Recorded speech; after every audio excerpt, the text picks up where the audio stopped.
Olá! A Igreja Batista da Graça disponibiliza as suas mensagens e reflexões nas plataformas digitais. Se quiseres continuar a receber, podes acompanhar-nos no Spotify e YouTube. Deus abençoe.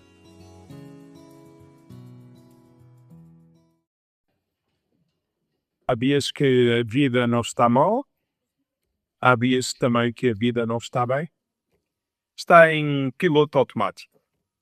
Trabalhamos, tratamos dos filhos, respondemos a mensagem, vemos uns reels no Facebook ou no Instagram e venha mais um dia. E no meio disto tudo, talvez haja uma pergunta na nossa mente. A vida é só isto? Parece que falta alguma coisa. O Evangelho de João não começa com aquilo que nos faz falta. Começa assim com quem nunca nos faltou. O título da mensagem de hoje é A Luz para Sempre. E vamos então abrir as nossas Bíblias em João, capítulo 1, versículo 1 até ao versículo 15. João, capítulo 1, versículo 1 até ao versículo 15. E vamos perceber assim esta luz que nunca nos faltou, esta luz que é para sempre. João, capítulo 1, versículo 1 até ao versículo 15. E vamos ver então, em primeiro lugar, a luz sempre existiu. Versículo 1. No princípio era o Verbo, a palavra, e o Verbo estava com Deus, e o Verbo era Deus. Versículo 2. Ele estava no princípio com Deus. Quando João escreve no princípio, ele lembra-nos de Gênesis capítulo 1, versículo 1. No princípio criou Deus os céus e a terra. Antes de existir mundo, tempo, história ou problemas, o Verbo já o era. O texto não diz que Jesus começou no princípio. Diz que quando o princípio começou, o Verbo, Jesus, já existia. João começa então por nos lembrar disto. Jesus não entrou no meio da tua história para remendar estragos. Ele estava antes da tua história. Isto muda tudo. Quando parece que estás perdido, lembra-te disto. Deus não está confuso. Deus não perdeu o controle. Tu não és um erro do percurso. A tua vida pode estar confusa, mas Cristo nunca esteve. João diz-nos que o Verbo estava com Deus e o Verbo era Deus. Aqui vemos duas verdades ao mesmo tempo. Jesus estava com Deus, Jesus era Deus. Isto mostra-nos mais uma vez que Jesus não é o plano B. Não é uma solução de recurso. Não é alguém com uma mensagem enviada à pressa. Não, Jesus é o Deus presente, o Deus envolvido, o Deus desde sempre. E por que razão João usa a palavra verbo? Porque quer que todos compreendam quem é Jesus. Os judeus reconheciam esta palavra como sendo a palavra criadora de Deus. Os gentios, os gregos, reconheciam a razão e o sentido da vida atribuído à palavra verbo. João junta assim os dois na palavra verbo para mostrar que Jesus é a revelação plena de Deus para todos. O versículo 2 insiste nesta verdade. Jesus estava no princípio com Deus. João repete assim esta ideia para que não haja dúvidas. Para que ninguém pense que Jesus começou em Belém. Jesus não começou no Natal. Nós não estamos a celebrar o começo de Jesus. Jesus não apareceu quando tudo correu mal. Antes de existir alguma coisa, Jesus já era. Versículo 3. Todas as coisas foram feitas por intermédio dele, e sem ele, nada do que foi feito se fez. João quer, desta forma, mostrar algo simples. Jesus não esteve como espectador. Jesus é o agente de tudo desde o início. Sem Jesus não havia mundo. Sem Jesus não havia história. Sem Jesus não havia sequer um começo. Quando João diz todas as coisas e depois diz nada do que foi feito se fez, Ele está a dizer-nos que não existe uma única área da nossa vida que esteja fora do controle de Deus. Devemos ter isto em mente, porque muitas vezes a nossa vida parece fora do controle. A família zanga-se, as relações ficam cada vez mais desgastadas, os nossos planos falham e ficamos com a sensação de que tudo está a acontecer ao acaso, ou Deus dará. João diz-nos que não. Jesus criou, Jesus sustém, Jesus continua presente. Jesus não é o Deus distante que criou o mundo e depois se desligou dele. Jesus não é o relojoeiro que faz o relógio e depois nunca mais quer saber dele. Não. Jesus é o Deus que cria, o Deus que permanece, tanto com a criação como com as criaturas. Por isso, quando tudo à tua volta parece instável, este texto lembra-te de algo essencial. A tua vida não está entregue ao acaso. O Advento lembra-nos que Jesus não entrou no mundo para começar a história. Ele entrou para salvar e sustentar a história. Se ainda restarem dúvidas, João lembra-nos isso no versículo seguinte, versículo 4 e 5. A vida estava nele, e a vida era a luz dos homens. Versículo 5. A luz resplandece nas trevas, e as trevas não prevaleceram. Isto é, não tiveram controle contra ela. Então, quando João fala da vida, não está a falar da vida aqui física, bios. Não, está a falar da vida espiritual. É outra palavra, é zoé. A vida que vem de Deus. Jesus não recebe vida, nem depende de nada para viver, porque Ele é a vida. Foi o próprio Jesus que afirmou: eu sou o caminho, eu sou a verdade e sou a vida. João 14:6. E essa vida, diz João, é a luz dos homens. O que significa que antes de haver escuridão no mundo, já havia a luz de Cristo. A luz não nasceu por causa das trevas. A luz sempre existiu. E qual é a função da luz?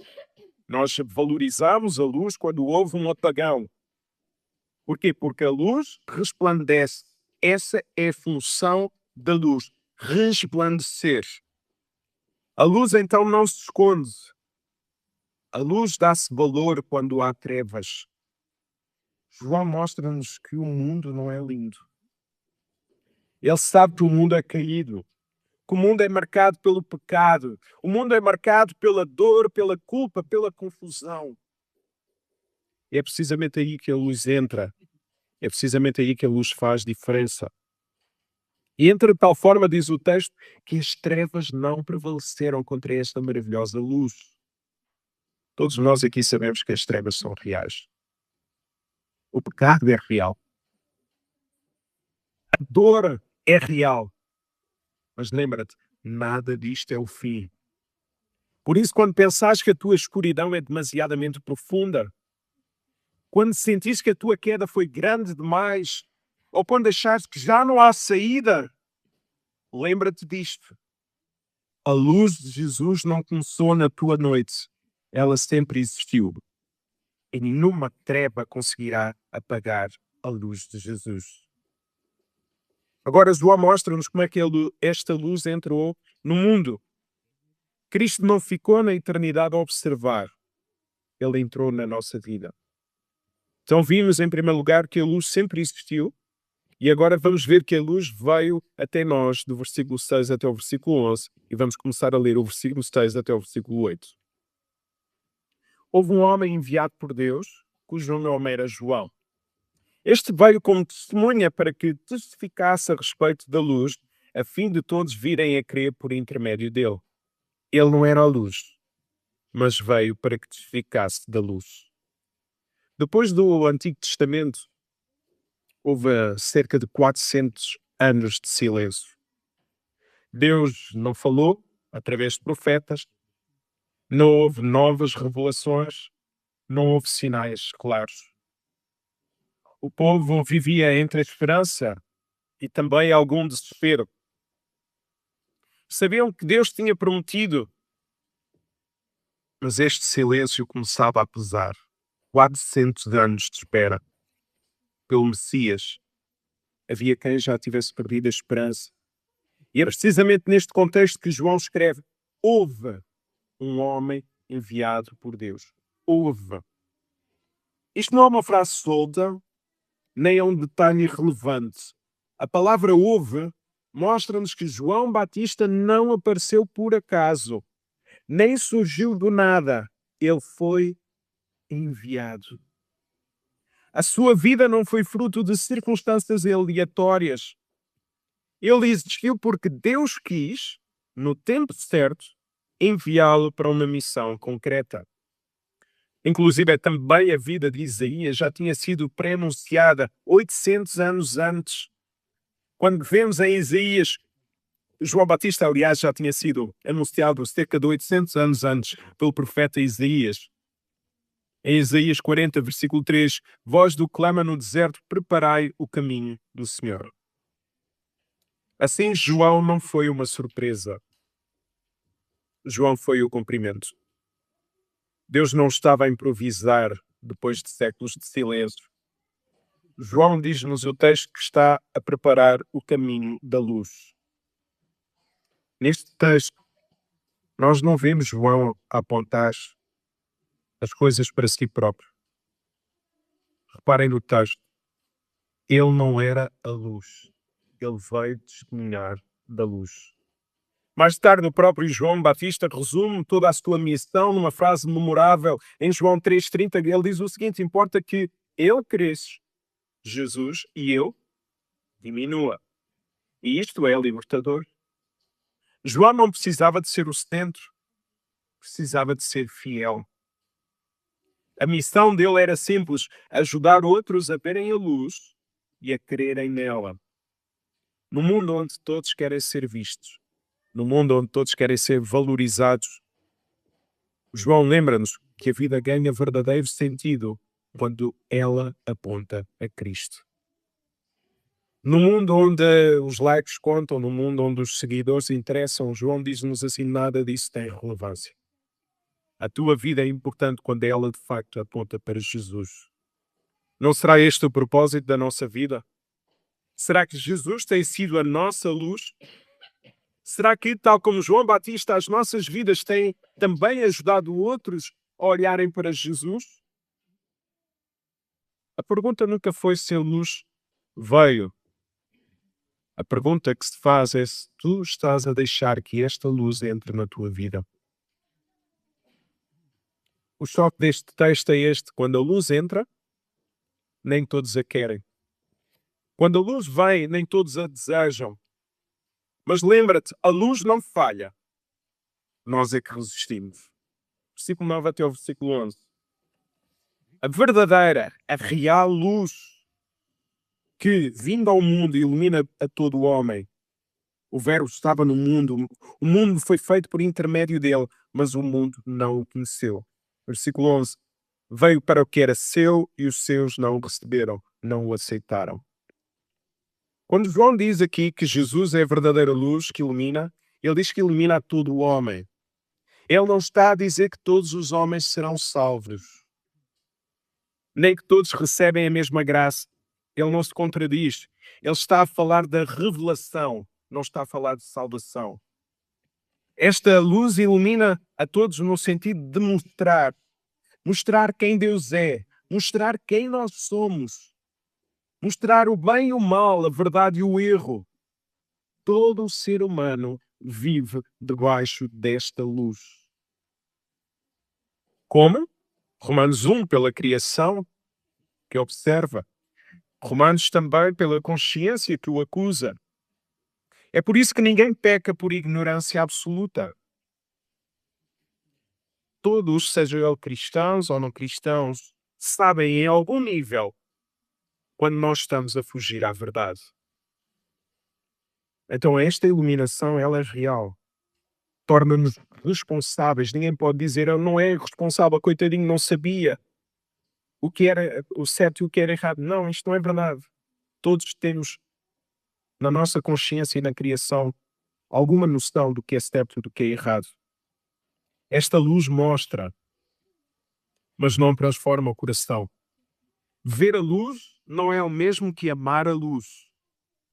Conhecer a verdade não é o mesmo que nos rendermos à verdade. Muitos conhecemos Jesus, muitos conhecemos a história do Natal, muitos conhecemos a palavra do início ao fim, parece que não há novidade, domingo após domingo. Mas talvez nem tantos se rendam a esta verdade. E João mostra isto de forma dura. O Verbo estava no mundo, o mundo foi feito por ele, e mesmo assim o mundo não o conheceu. O Criador entrou na sua própria criação e foi ignorado. Não porque a luz fosse fraca, mas porque o coração resistiu à luz. Pensemos, tem o nosso coração resistido a esta luz?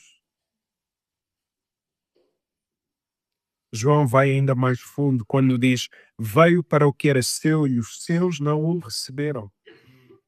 Aqui fala do povo judeu, o povo da aliança, aquele que tinha as promessas, as leis e os profetas, os privilégios espirituais. Não faltava informação aos judeus, faltou-lhes rendição a este mestre. Rejeitaram Jesus apesar de saberem muito sobre Deus. E ao rejeitarem o cumprimento das promessas, perderam os privilégios enquanto seu povo. Isso confronta-nos diretamente. Não basta estar perto da luz. Não basta conhecer a linguagem da fé. Não basta crescer no meio das promessas.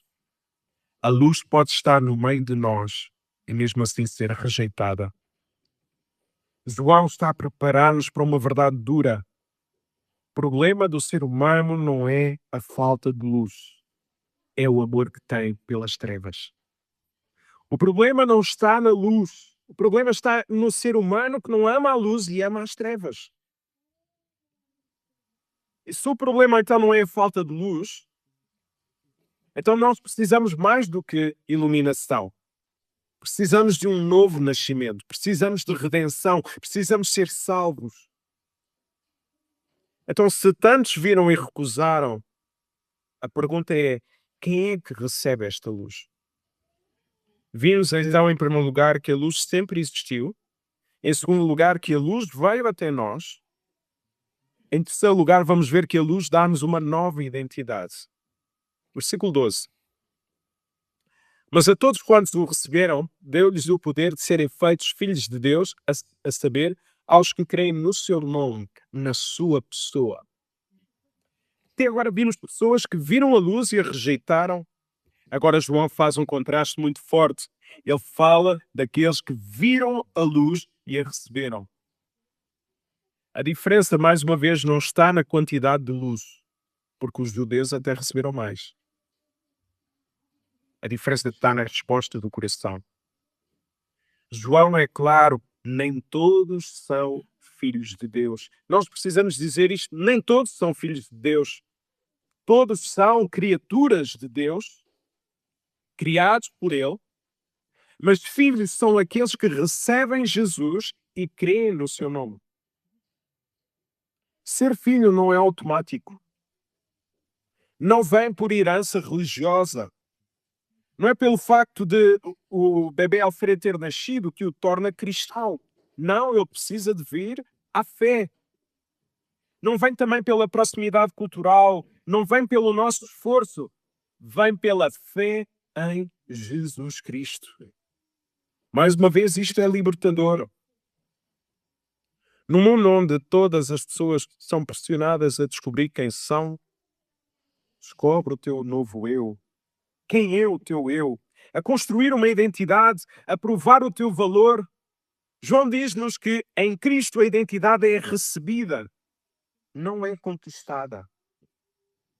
Não precisamos inventar quem somos. Deus diz-nos quem somos. Quando recebemos Jesus por meio da fé, Deus dá-nos o direito e o privilégio de sermos chamados seus filhos. A mensagem do Natal lembra-nos que há um privilégio especial por ser chamado filho de Deus. Não porque merecemos, mas porque Deus nos deu esse privilégio. Esta é a grande mudança que a luz faz. Não é apenas mostrar quem somos, mas quando nós nos rendemos, a luz mostra-nos a quem nós pertencemos. E quando somos filhos, muita coisa muda. Já não obedecemos para sermos amados, obedecemos a Deus porque fomos amados. Já não vivemos para ganhar a aceitação, vivemos porque fomos aceitos por Jesus. Este ponto é um ponto muito importante na nossa vida. Na adolescência, conforme muitos sabem, sofri bastante com o meu tamanho. Terminei a quarta classe com 1,28 m.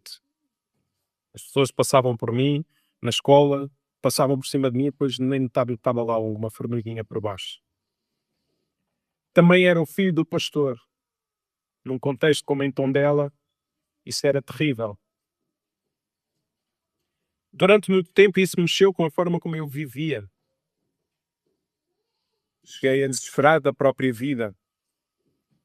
Perceber quem eu era em Jesus foi libertador. Quando muitos diziam é o filho do padre, é o baixinho, é o roda 27. Perceber quem eu era em Cristo foi libertador. Porquê?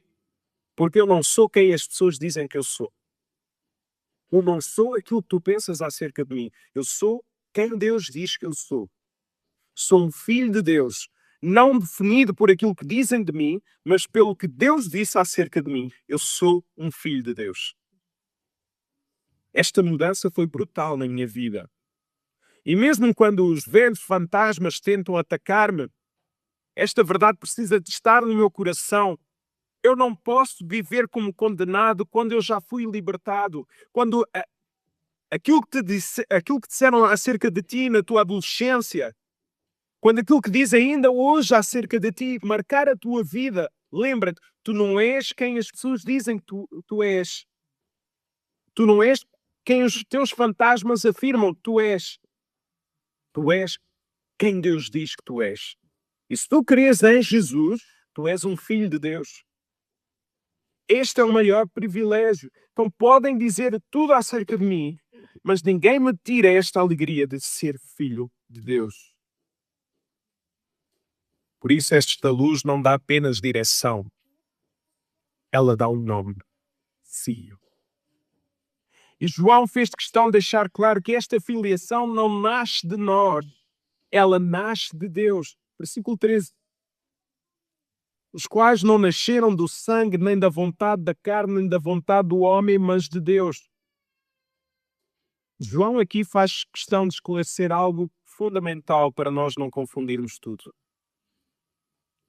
Tornar-se filho de Deus não acontece por origem familiar, não acontece por tradição religiosa, nem é pelo nosso esforço. João é claro neste versículo. O novo nascimento vem de Deus. A fé não nasce da tua força interior, nem da tua capacidade. A fé é uma dádiva de Deus que nos permite responder à sua luz. Paulo diz o mesmo em Filipenses capítulo 1, versículo 29, porque vos foi concedido por amor de Cristo não somente crer nele, mas também padecer por ele.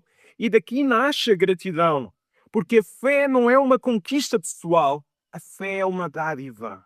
A fé não é acerca dos meus méritos, a fé não é sobre o meu currículo, a fé é sobre rendição por aquele que me deu tudo. Então Deus age e nós respondemos. Ninguém aqui decidiu nascer.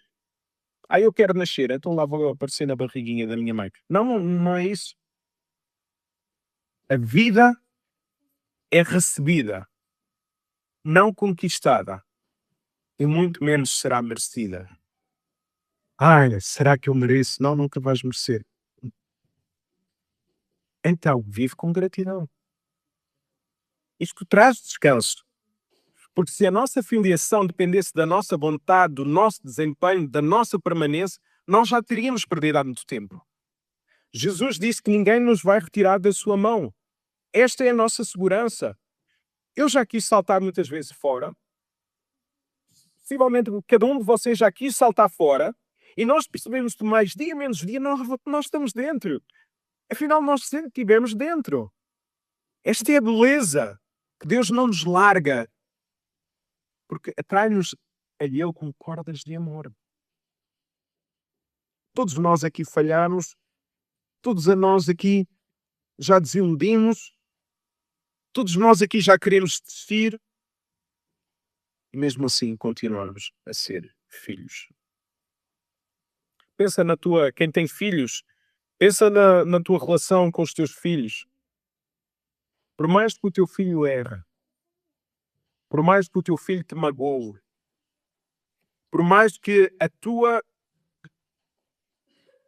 relação com ele possa ser afetada, a tua intimidade com ele possa ser afetada, ele continua a ser filho. E tu nunca vais deixar de amar o teu filho. Porquê? Porque o amor não desaparece. É verdade que pode haver dor, pode haver correção, pode haver lágrimas, mas não há abandono. Nenhum pai em perfeito juízo ou mãe abandona o seu filho. Agora imaginem este amor no Deus perfeito, que não ama de forma limitada como nós. João quer que percebamos isto. Ser filho de Deus não começa em nós e não termina conosco. Começa em Deus e permanece em Deus. Então a segurança da tua vida não está na força da tua fé, mas de quem te deu a fé. Quando a tua fé treme, quando falhaste, quando acordares com vontade de desistir, quando não tiveres forças para te levantar, diz à tua mente, como os salmistas diziam muitas vezes à sua mente: eu não terei medo. Jesus está comigo, nunca está contra mim. Levanta-te, segue em frente, não tenhas medo, vai. Esta verdade torna-se ainda mais clara no versículo seguinte, vejamos, versículo 14. E o Verbo se fez carne e habitou entre nós, cheio da graça e de verdade. E vimos a sua glória, glória como do unigênito do Pai. Então, quando o João diz que o Verbo se fez carne, ele está a dizer algo absolutamente central à nossa fé. Deus não está distante, Ele não está ausente. Deus aproximou-se. Entrou na nossa realidade, entrou na nossa história. Assumiu a nossa condição. Jesus assumiu a nossa condição, tornou-se verdadeiramente humano, sem deixar de ser Deus. E João diz, ele habitou entre nós. Traduzindo à letra, seria mais ou menos como ele tabernaculou entre nós. A palavra usada aqui tem a ideia de fazer morada, de armar a tenda, viver no meio do povo. Para quem conhecia o Antigo Testamento, isto era impossível de ignorar.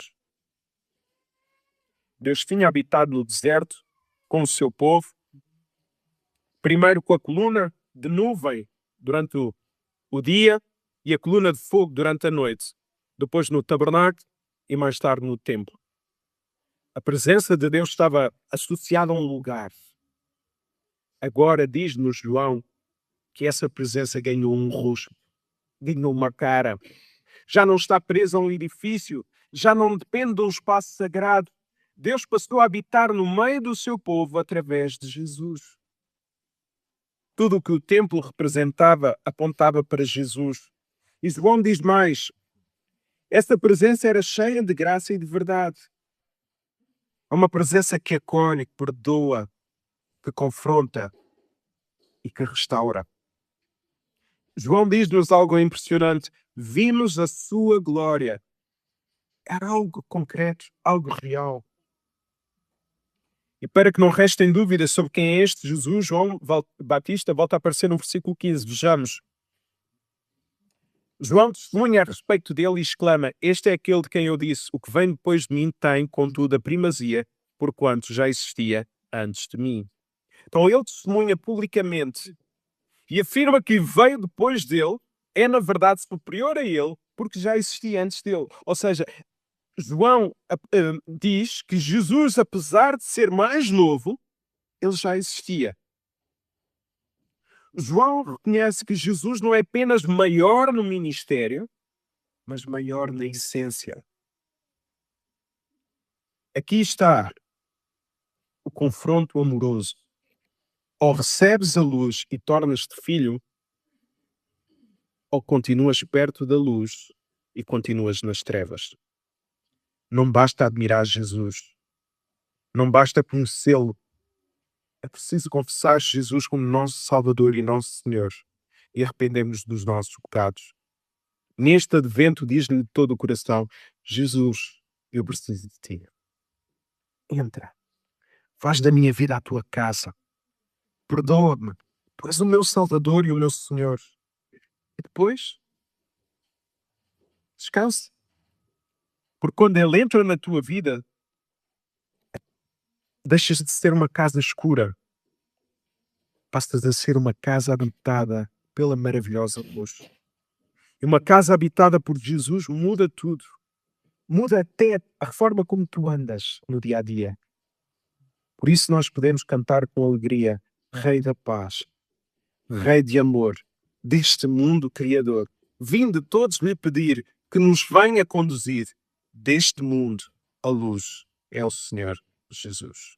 Amém?